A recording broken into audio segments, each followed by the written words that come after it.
AI isn't the threat. Disconnection is. In a world where machines can write, think, and plan faster than we ever could, what's left is the one thing AI can never replicate: your soul, your story, your frequency. This isn't about being outpaced. This, my friend, is about being alive.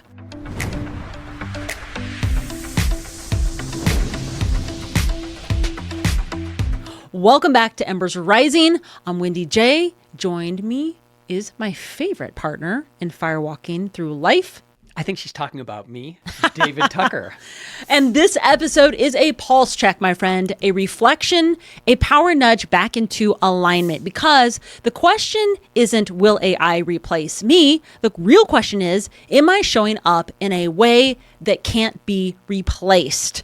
We've been sharing stories the past few weeks about awakening, aliveness, transformation, and navigating chaos with purpose. But today we're diving into a deeper layer: how to co-create with AI without outsourcing your truth. So before we jump in, let's give you a couple of updates because, hey, we skipped last week's post.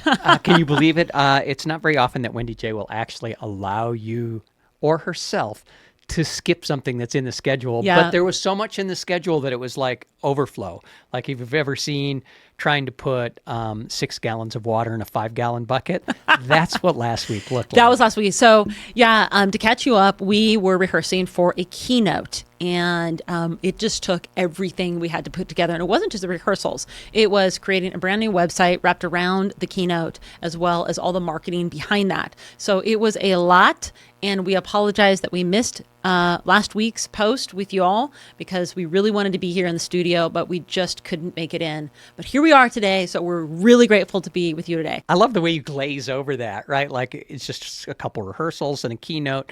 It doesn't really bring in the fact that there was last minute planning, flights, hotels, meet and greet, rehearsal at the location, tech that went wrong, rental cars, and a rave in the middle of the night at our hotel at a place called The Glob, which do not stay at the hotel where The Glob is across the street because raves, they tend to go pretty late. Yeah, it was pretty late. Yeah, that was my next bullet point on my notes, Dave, was to talk about our event. We had a fantastic event. The event itself was amazing. So anyone that's listening to this that was at the event, thank you for being there and supporting us and trusting us to talk about your AI reset and bring on the AI trail map, which is kind of what stimulated this episode today, because I was thinking about reflecting back what we just taught and learned and connected with, and also the updates of what's happening right now. And we haven't really talked about AI in a few episodes. So I thought, hey, let's bring it back to AI. I know it's one of the things that we do here and we talk about. So I thought, let's bring this episode back. But we did have a fantastic event, and leading up to it was a lot of stress, a lot more than we had expected just going into it. We hadn't been on stage for a while together.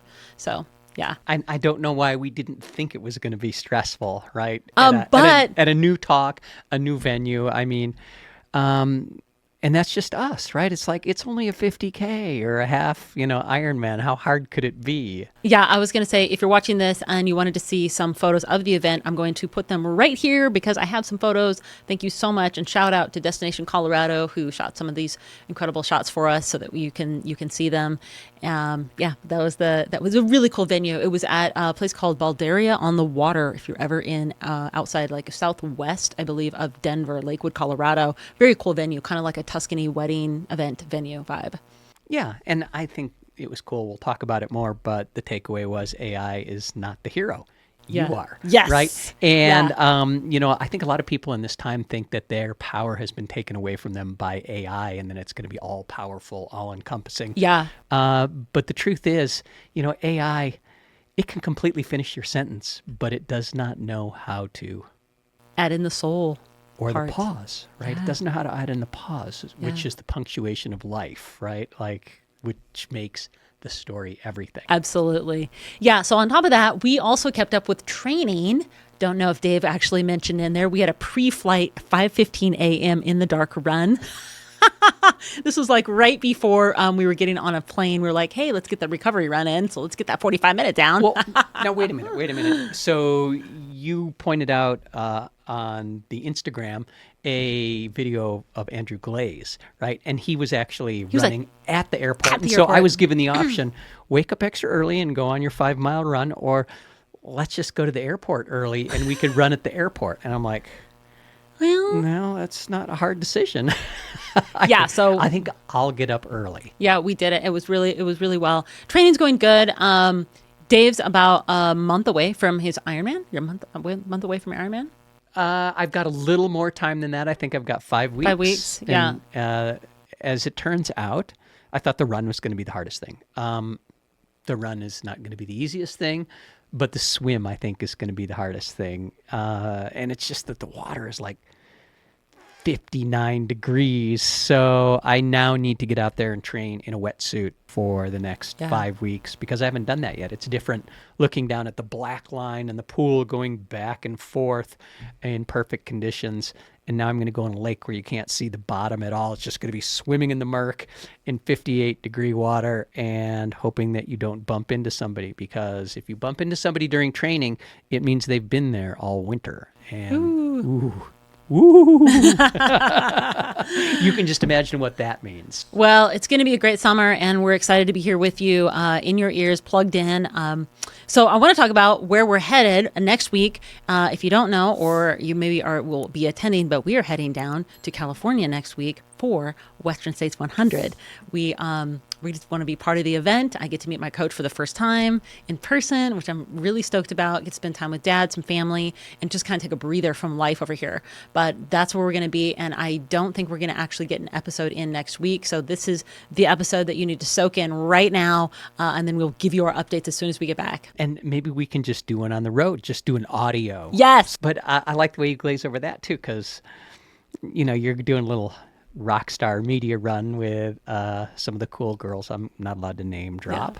And a bunch of other cool stuff going on. So it's going to be really cool. It'll be fun to see them start at Olympic Valley. And then we're going to jump in the car and move forward to a couple of the crossings, the aid stations near Forest Hill, and then jump in the car and go down to Auburn to watch people finish. So it'll be a long day for us, that's for sure. And if you don't know what Western States 100 is a big, prestigious ultra running race here in America. It is like the prestigious race for men and women. It's 100 miles. It goes from Tahoe down into Auburn, California Valley. It's beautiful, single track trail run through rivers all day, all night. Just going to be amazing. So yeah, we just want to be a part of the event. It's sort of like the Super Bowl of running for ultra running anyway. Yeah, it is. It's just that the players don't get to sit down on the bench for the entire 100 miles. Yeah. It's just head down through the heat, through the mountains, through the snow, and through a couple rivers. So we're diving in. First of all, shout out to you listeners. Thank you for joining us. Thank you for showing up to these conversations. You're not here for trends. You are definitely here for transformation, and we totally get that. This space only works because you bring your full heart into it, and Dave and I completely recognize that. So let's take it a step further and into the future, yes, but even more into your now, and do a couple of shout outs for you. And I'm just jumping in right now. We had a episode that went out, and this was a short. And David, you said you built a business with $0. I don't know if you remember that short. Robust Physical Therapy says, what an inspiring story. David's journey is a powerful reminder. With that resilience and the right mindset, we can transform even the hardest moments into opportunities for growth.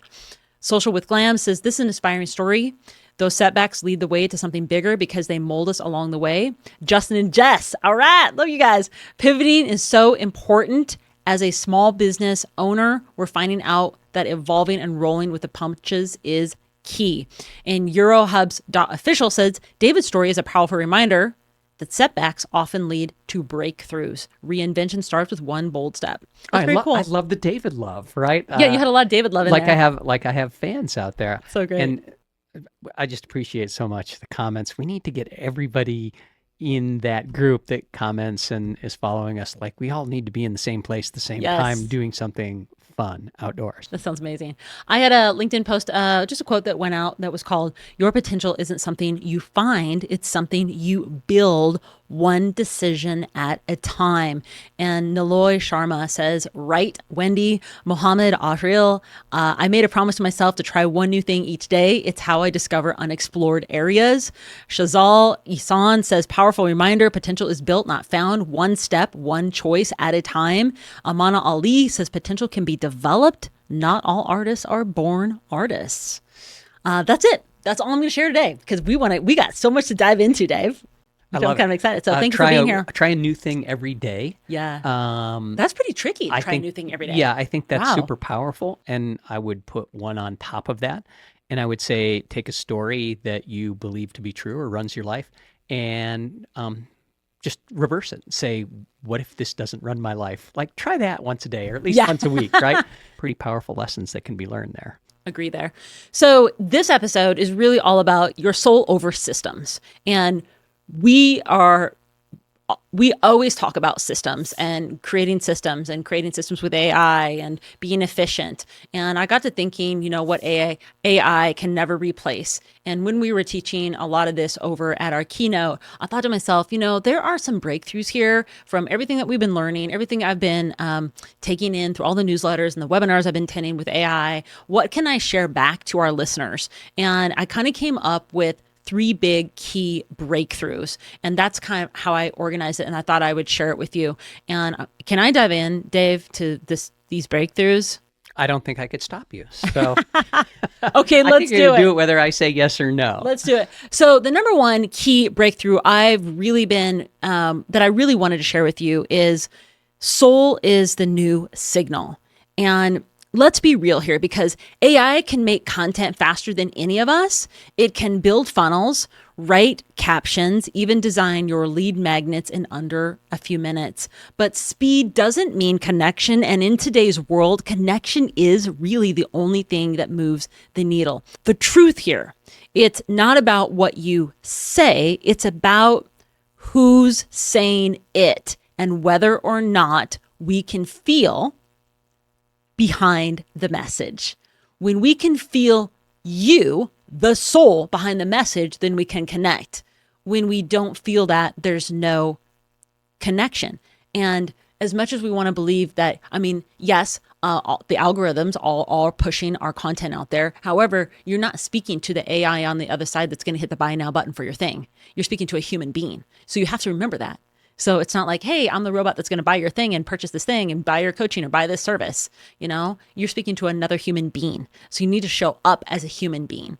So I wrote some examples down, Dave, that I thought I would share because I thought this was really interesting and they kind of tie into what you've been doing as I was thinking through these. So can I share an example, kind of what this means? You can, but I just want to punctuate what you just said. Yeah. Because I've been thinking a lot about it. And it's a core message that we missed to the crowd, to Colorado. We tried to say it in a couple different ways. But I think it comes down to speed without soul is spam, right? And we've all seen the spammy stuff going on and people using AI, and that's because they're just trying to get something out there.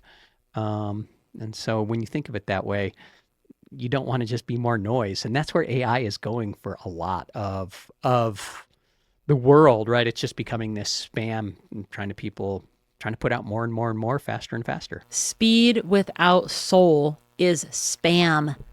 Okay, that is a great aha moment, my friend. So thank you, Dave, for sharing that.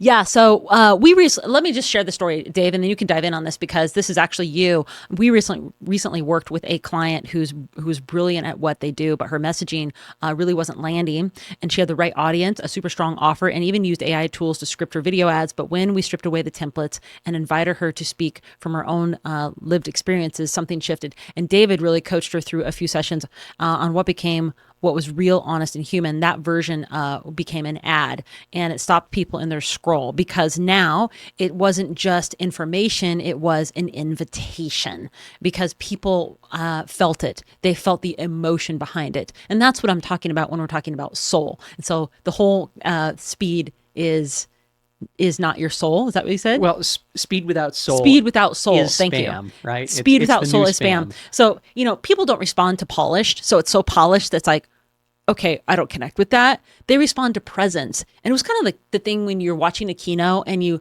don't want it to be perfect. So in the middle of our keynote, let's take a quick pause here. In the middle of our keynote, it was we were giving away our AI reset, Dave. And I went over on step number 3 and I grabbed my phone because I had received an email that day talking about AI adoption in the workspace. And I wanted to share that. So it just felt real to do that instead of like being so robotic in delivering the actual script of our keynote.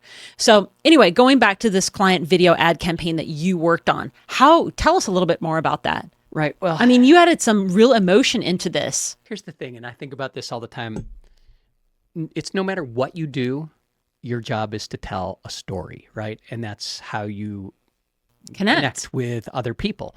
And so like AI does a really good job of helping you maybe formulate some better words to connect. But if you just let it run wild, there's just no soul. There's no connection. It's really just trying to put together language.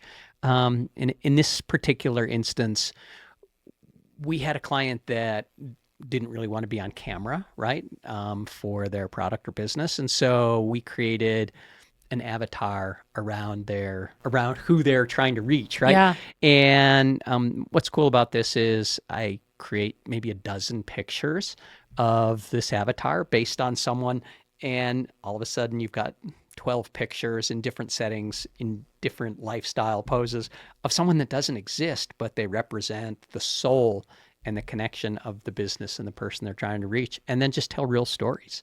And, you can take those 12 pictures and you can upload them to AI and start to create scenarios and settings with that person in it, and then turn them into videos, right? Yeah. But I thought what was most fascinating, though, was the fact that you had delivered the message with soul behind it, even though there was an AI integration. But there was a soul message that actually touched. You would never know that it's even built with AI. You would never know because it felt like soul's the new signal.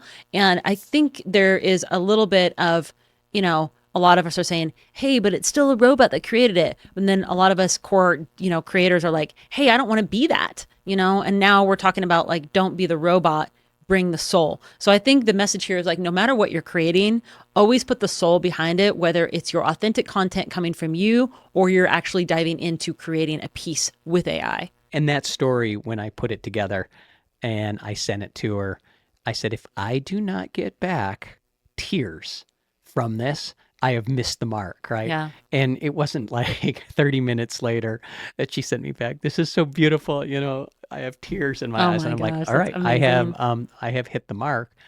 Not that I'm trying to make someone cry, but like AI doesn't have emotion. Great. People do, and we're trying to reach people. Yeah. So it's advertising, I know, but we've all laughed, cried, and told the story of the advertising. That's the whole deal with the Super Bowl. That kind of ties into example number 2 I wanted to share about AI content without human frequency.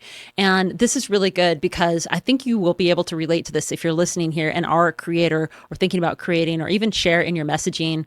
But look, we've all seen the perfectly worded captions or blogs that technically say all the right things, but they don't move you. They don't stick. We can't resonate or capture it, or we're not affected by it, right? Because they weren't written for people. They were written for machines, all the algorithms that are like taking those words, right? But you're not creating content to impress ChatGPT. You're creating content, like I just said, to connect with a human being. And humans don't buy logic. They buy energy. So when you're creating, think about that. Don't create just for that AI, for the algorithm. Put some energy into it. Even if you're showing up and you are on camera, use your energy through the lens. Super important. And that's why AI in this lifetime anyway is not going to replace us, because that's just not what it's designed to do. It's here to partner with us. It's a tool, right? It's a tool to help you level up as a human being and be the best version of yourself. And so if you're sitting out there worrying that it's going to replace you, it's time for you to level up, right? Because you'll never be replaced if you know how to use the tool correctly. Yeah, that's what I just opened up with about, it's you are going to dictate your own future by how you are implementing and having the courage to learn these partners. So that's the most important thing. It's just like big strategy partners that have got dumped in our life that now we need to integrate into our business life and personal life. Now, And it may learn to cook hamburgers and you'll be out of a job, but let's face it, working at a fast food restaurant was never a career path, right? It yeah, was meant to be a stepping stone so that you learned how to be in the work environment and move on to the next thing. next thing. Now, I want to share an example. I'm a big fan of David Bayer, and he's a personal transformation development leader. Yes, big shout out to David Bayer. And he talks about this essence filter. David talks about how he uses AI as a thinking partner, like we just said, but never lets it initiate. Okay. He'll run an idea past ChatGPT, and after he's felt it, question it, grounded it in his own alignment. If it doesn't pass his energy frequency test, it doesn't feel alive. He lets it go.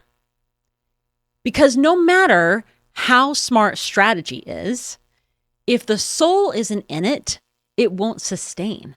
And AI can organize your thoughts, but only you can originate the truth. And I think that is something to really exclamation point that, because only you can originate the truth. AI has created a lot of other things, but it doesn't have that frequency. And the truth can be a hard thing to find, right? And this just reminds me of something that recently went on in our life. And we had a friend that his wife had cancer. And, it progressed over a few years. And due to her treatments, she had a massive stroke.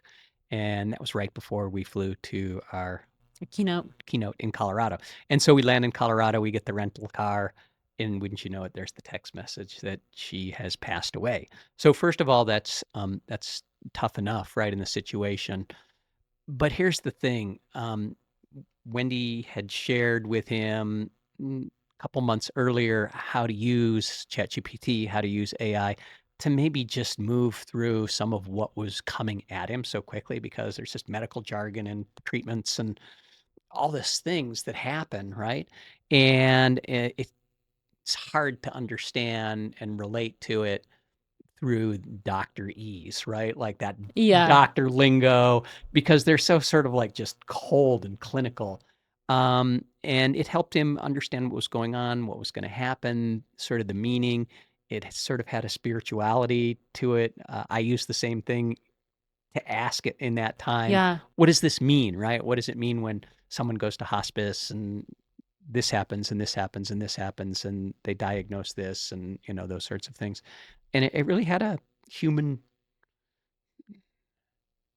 essence to it, right? Like it really toned it down, but he just expressed how much it helped him not focus on the clinical side of it and focus on the soul and the person and the love of what was really happening, instead of just racking your brain as to what did that doctor just rattle off to me? Like, what does that really mean to me? So, Yeah, it was cool. I think he was recording some of the just messages when they were coming in, and then trying to transcribe those, and then doing screenshots of evaluation charts and trying to make sense of what the drugs were, what's being used. So yeah, that was very interesting. But and I'll just say it was interesting in some of the things when I would put it into ChatGPT, because I was also curious.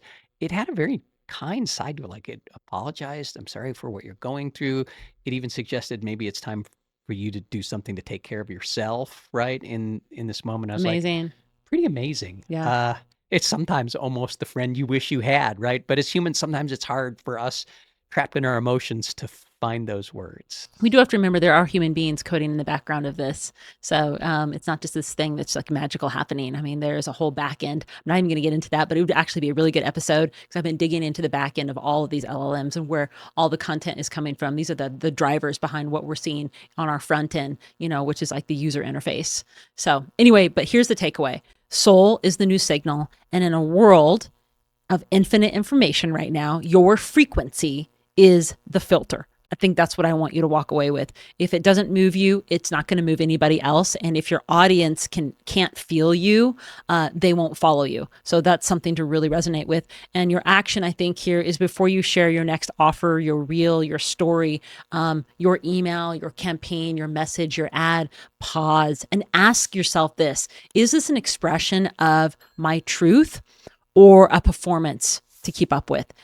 Really, it's important to lead with presence, who you are, and use AI to shape the message, but let your essence be what carries it. I think that's what is the most important there. That's my number one key breakthrough. Beautiful. Yeah, it's a companion. And that gets back to the beginning, right? It's a tool to help you level up your life. Yeah. So let's get into number two, because number two actually goes with this. And this is the number two key breakthrough. Most people still come to AI asking, what should I say? Or what should I launch next? Or what should I do? Again, we're starting to use it as that content piece and not like that partnership quite. But the real game changer question is here: what matters to me? And what do I feel called to build? Because when you start from essence, circling back to essence, let AI be the backfill, your lived experiences, your emotional truth, your soul-led vision. AI becomes a more powerful amplifier because if you skip the essence and you lead with tech, you'll build something fast, but it doesn't actually fit. Okay, it can't be relatable. So let me give you an example. This was an example I called from vision to build out. One of our clients came to us with a huge message, but they were buried under a lot of structured questions. Do I need a webinar? Should I do a funnel? We paused and asked, what is the real transformation you're here to offer? In fact, she said, I need to do a podcast. I need to do this website. I need to build a virtual team. And that's the question I asked. I said, what is the real transformation you're here to offer? Once we got into the why, her personal story, what she's fought through, what she deeply wants to tell her clients, the whole launch started reoriented. Okay. Then we brought back into AI to reorganize the offer, the share, the email campaign, the sequence, and built the back end. But the difference is the energy, the clarity, something that could touch and move the people when she went through that campaign process. It wasn't just a launch. It was now into leadership. I was really proud of who I can't name drop here. I should, but she's incredible. But her story is just incredible. Yeah. So she just did such a fabulous job with it, and she was able to be very successful in that campaign launch. But another example, as we're thinking about leading with essence, is reverse engineering your soul. So I had wrote in my notes here, too many people are starting with keywords and letting AI spit out the directionless blog post or content calendar. But if you haven't anchored the message in the meaning, you're just producing noise. And AI is brilliant at structuring and formatting, but it can't choose your truth. Okay. So you've got to start what's alive inside you and let AI kind of backfill the scaffolding. Okay. Does that make sense? Like when you're thinking about building Perfect sense. a building. So if I go back to David Bayer's co-creation process, David Bayer doesn't ask AI to like generate his next big thing. He starts by tuning into who he's becoming, the essence of what he's here to share. And the only thing then he brings AI into is now structure and clarify to extend it. Now, he might say to Chat GPT, here's what I'm feeling, help me shape this into a program. That sequence. Essence is first, tech is second. Here's what I'm feeling, help me shape this. Are you starting to get that? So essence is first, here's my emotion, here's my humanness, and then help me structure this. Tech is second. That's what creates coherence. It's not about using AI to escape the thinking, right? It's about using it to scale your own clarity. And I think that's so smart. Yeah, I like the way you use the word scaffolding, right? Because that makes me think. And when we build custom GPTs for our clients or personal GPTs, I don't build them around the scaffolding of what already exists. I build it around the scaffolding that doesn't exist yet of what I want the business to become or who I want to become, right? And so you're actually using the AI to level up and become the best version of yourself, right? Because it's easy to just say, this is who I am, and that's its base assumption where it comes from. But when you say, this is where I want to be, this is where I want to go, this is how I want to show up, then it starts to echo back, some things at the end of the prompt, right? That says, hey, this is not particularly in alignment with where you're going. Or for me, it always asks me the questions, right? It says, do you want to turn this into a product? Do you want to think about this at next level, right? It gives me some ideas. And so for me, I'm always so caught up thinking about what I'm doing now, I always forget to ask the question, what next, right? And it Yes. echoes it back to me like, that was great, but what about the next thing? And what about thinking the bigger picture? 100%. So your takeaway here is you are the soul, AI is the system.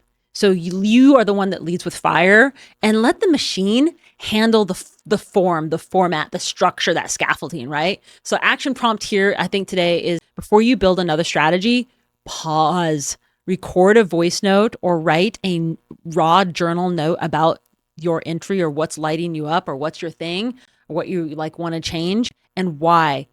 Your maybe write down your frustration, maybe write down your vision, then bring that to AI and say, help me shape this. So you start with the soul, then you scale with the structure. It makes perfect sense. Perfect sense. Yeah. Yeah. So I really love that. So that was my key breakthrough, is just talking about leading with essence and let AI be the backfill. So when I was thinking about backfill, I always think about like building a large building in your head. So breakthrough number 3, though, wholeness wins. I called it wholeness wins because here's the truth. Most people miss this. AI won't fix your fragmentation. If you're spinning out and you're unclear and you're building from pressure, not presence, AI can only accelerate your chaos. And that's not what you want to do. The future isn't reversed for the most productive, it's for the most coherent. That right there, my friends, is important. So few examples that I had wrote down was one of, it's called our daily practice reset. So lately we've been watching our own pace, and where we grind creeps back in, and where strategy starts replacing silence. The more we bring AI into our business, the more we have to double down to our daily reset. And that means stillness first and then systems. Mornings without screens, time to feel the day, what needs to get done, who am I, what am I showing up for, what's my goal today. So like today, we are focused on, okay, we're waking up, we're stretching, we're focused on our training for the day. I'm not sitting there buried in my screen from the very moment I wake up. I have made a big habit change by not staring at the weather all the time. I used to be like a weather junkie, like, oh my gosh, I need to see the weather. Well, we go outside every day, so it makes a little bit of sense. We do, but then at the other thing, like on the weather app, you see all those ads. I don't want to see those ads first thing in the morning, So I think this is a daily practice reset. Again, the more AI is into our life, there's a little stillness you've got to add. So be back to human, and then be back in the system. But you got to admit, it's a little hilarious, right? Because when you have a run scheduled, I know you look at the weather, but if it's snowing out, you're going for a run. If it's raining out, you're going for a run. Yeah. If it's 100 out, guess what you're doing? We're going for a run. You're going for a run. Yeah. So it doesn't really matter, right? Other than what you should put on or not. It's just how many layers are we layering up for the day? Yeah. Okay, so example number 2, this might sink in a little bit. Clients out of alignment. So think about this. We've seen clients come in trying to force productivity. Oh my gosh, have we seen this? They use AI to build, to post, to optimize, and then to like nonstop themselves. But when we ask, hey, how's your nervous system? Like, is there there's definitely a pause. And because you can't scale what's not stable, the people getting the best results with AI, they're grounded. They're tuned in. They know who they are before they start building. So if you are working with clients, ask that question. And I just want to say touchdown. You cannot scale what is not stable should be a theme song. Maybe I'll write one with AI. Yes. But here's the funny thing. I'm sorry to interrupt. No, it's good. We're going to our event, and we had decided that we're going to do some live demo with ChatGPT live, right? And so you can run into problems with tech when you do that. And the funny thing is, the day we flew out was the day that OpenAI crashed for an entire day, right? Like it was this thing where it was down. So I'm like, oh man, what are we going to do if we can't do this? And it came back online, but it started hallucinating like it was on drugs. And it made me realize something. Um, what about the human? Right? The unstable human that's trying to accomplish something that they don't have the scaffolding built around, like they're hallucinating too. And so I started thinking like, how can we build that mirror into AI where it says, dude, you're hallucinating, right? You're trying to build something you don't have the skills, the money, the time, or the know-how to actually do. Because I think humans tend to hallucinate as much, if not more, than Good point. than AI. So hallucinations are a two-way street. Yeah, for sure. So sorry for that little diatribe, but No. what you said was genius. Yeah, no, thank you. Yeah. So again, people getting the best results with AI, they're grounded, they're tuned in, and they know who they are before they start building. It's important to optimize and you don't need to be nonstop. You need to slow down, be still, check in. How's your nervous system? So important. And then example number 3, I love just bringing David Bayer back in here. I'm just binging him right now on frequency. And David shares how before he touches AI, he calibrates his frequency for himself. So yourself. He doesn't create from urgency, he creates from alignment. So meditation, breathe, physical health, those come first before you get into prompting. Okay. Because the idea is if you're rooted in fear or ego, it's never going to land. It's never going to land exactly how you want. But when it's soul driven and you come into a creation session, AI becomes a powerful ally to bring it to life. Now you can allow that to come in to help you deliver with essence, with energy. So I just think frequency first before you hit prompting. I like it. In this episode, sponsored by David Bayer. And you don't need to outwork the machine, by the way. You just need to outradiate it. Wholeness is your leverage. Alignment is your strategy. Let me say that again. Wholeness is your leverage. Alignment is your strategy. So action prompt today, audit your rhythm. Where are you creating from? Is it burnout? Is it fear? Where are you rolling? Choose one daily ritual like meditation, journaling, breath work, a walk, just calm, be tech free for just some time. That helps you overcome and get back to center, clear your mind, make that your starting point of the day, not your afterthought. Oh, I'm already into AI and I should have. Don't do that. Do the other way around. And I want to recap this because unless Dave, you've got something else to say. No, I could go on another diatribe, but So, I'll resist that. Let me do a real quick recap here. So soul isn't a bonus. It's your signal. Don't outsource your essence. Lead with it. Use AI to scale your clarity, not to cover confusion. And last, start with presence, start with purpose, then build from there. That is the true recap. I don't know if you wanted to add to that, Dave. Nope. I love it. Okay. So I think that's it. That wraps it up for today. I really just wanted to dive in and give you some, 3 big key takeaways. That's really it for today's episode on Embers Rising. If this conversation has stirred something in you, if you felt deep, nudge to return to your essence, to create from truth instead of templates, don't let it stop there. What helps us and helps you is if you could share this episode with someone who's ready to lead from soul and not just scripts or waking up and just prompting every minute or whatever you're on. That would really make a difference for us because shares is the way that we grow and can reach other people. So we would really appreciate that. Yeah. And I'd say share this episode with that person in your life that says AI is ruining the world. Yeah. Because maybe they can have a little bit of different perspective on something that is going to change the world. Absolutely. And there is no turning back. So hit subscribe on Apple Podcasts, Spotify, or our YouTube so you never miss a beat. We drop episodes that challenge, ignite, and elevate every week. And if this episode really helped you rise, leave a quick review. We would really love that. If it helps you grow this fire inspire forward community of creators, of healers, of visionaries, of personal transformation, visionaries in here, of business, incredible leaders in here. That's you. And this really isn't a do it all alone journey. It's a do it together, a rise together revolution of all of us being here at Embers Rising. So plug in, share your energy, stay in the room, stay with us, leave us a message, keep pushing boundaries, keep chasing big dreams, and most importantly, keep rising. Aloha. Aloha.